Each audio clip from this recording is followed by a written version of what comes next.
Back to school season na naman, batiin nyo ka man o hindi, may 5 study tips ang TikTok lawyer nyo para sa inyo. Lahat tayo guilty na hindi ginagawa ang pang 5. Sa inyo to sa tropa nyong puro landi ang inatupag. Char lang. Tip number 1, limit screen time. Alam nyo bang ang average Pinoy spends 3 hours and 34 minutes on social media? Average lang yan. Aminin nyo, higit pa dyan ang oras nyo online. Pag matagal ang screen time on social media, madali kang madidistract. Paano kang magpapakitang gila sa crush mo sa klase? Kung mag-o-online ka man, magbasa-basa ka ng relevant topic sa class mo.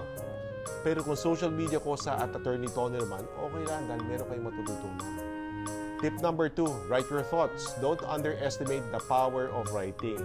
Thoughts ba yan about a subject, malabong topic, idea, or understanding of theories, isulat mo. The more you take notes, the more you inject information sa utak mo. Kahit pangit sulat mo, go lang yan. Tip number 3, don't ever procrastinate. Kahit ako, minsan nagpo-procrastinate, pero sobrang tricky nito. Pag nasanay ka, magiging sistema mo na yan. Simulan mo kahit maliit na task lang. Tip number 4, makipag-break ka na.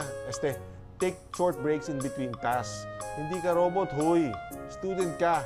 Baka magka-information overload ka dyan. Pag nag-break ka, huwag kang mag-phone. Try mong tumayo at mag-stretch. Mas makaka-stimulate pa yan ang utak. Lastly, tip number 5. Dito tayo guilty lahat. Nakakalimutan natin mag-enjoy. Kung college student ka, enjoyin mo ang pinili mong course. Kung high school student ka, enjoyin mo lahat ng subjects dahil doon mo malalaman ang interes mo. Naniniwala pa rin ako na ang kabataan ang pag-asa ng bayan. Pag mahuhusay ang kabataan, maging maganda ang future ng bayan. Pero habang nag-aaral pa kayo, priority nyo yan. Kami muna mga adults ang mag-aayos ng bayan. Laging tandaan, walang lukan kay Attorney Tony Roman, the original TikTok lawyer na purely batayan nyo.